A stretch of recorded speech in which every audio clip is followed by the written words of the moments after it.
Narito ang paliwanag sa isyu at kung bakit hindi kakasuhan ng plunder si Pangulong Marcos kahit umabot sa halos 625 milyon ang kabuuang donasyon sa kanyang kampanya.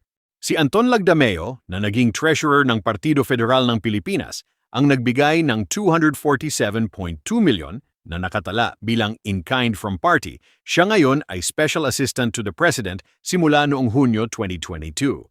Ang kabuuang natanggap na donasyon ni Marcos ay nasa 624.7 milyon, napasok sa limitasyon sa paggasta para sa pagkapangulo noong 2022, humigit kumulang 675 milyon. Bakit hindi pwede o hindi pa pwedeng isampa ang kasong plunder? Hindi pasok sa kahulugan ng Plunder Republic Act 7080.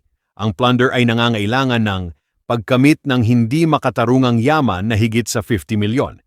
Sa pamamagitan ng serye o kombinasyon ng mga gawaing katiwalian, gamit ang kapangyarihan o posisyon sa gobyerno. Ang kampanya at pagtanggap ng donasyon ay hindi automatikong katiwalian hanggat naihain ng tama ang source. Hindi galing sa ipinagbabawal na pinagkukunan. Walang tiyak na palitan ng pabor, halimbawa, kontrata o pribilehiyo kapalit ng donasyon. Hindi ito maituturing na plunder. Ang Korte Suprema ay nagpasya na ang nakaupong Pangulo ay may ganap na kaligtasan sa kaso, immunity from suit, habang nanunungkulan, kabilang na ang kasong kriminal tulad ng plunder. Hindi ito maaaring simulan hanggat hindi siya umaalis sa pwesto.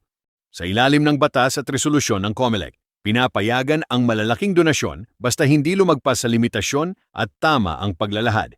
Ipinagbabawal lamang ang donasyon mula sa kontratista ng gobyerno, dayuhan o bangko, at wala pang napatutunayang ganito sa kaso ni Marcos.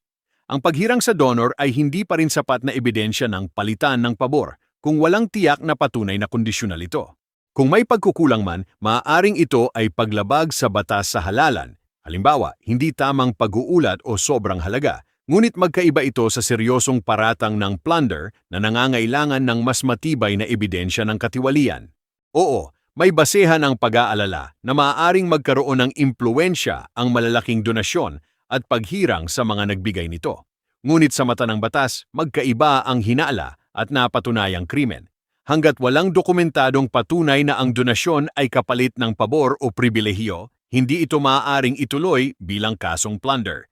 Narito ang malinaw na pagkakaiba ng donasyon ni Senator Marcoleta at ni Pangulong Marcos. Ito ang dahilan kung bakit magkaiba ang turing ng batas at ombudsman sa kanila, kung sino at kailan tumanggap. Kay Marcos, lahat ng 624.7 milyon ay donasyon sa kampanya noong 2022, habang kandidato pa lamang siya at wala pang pwesto.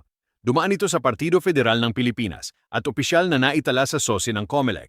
Kay Marcoleta, ang 75 milyon ay tinanggap niya habang nakaupo bilang kongresista noong Enero 2025, bago pa man magsimula ang opisyal na kampanya para sa Senado. Personal itong tinanggap at hindi dumaan sa partido.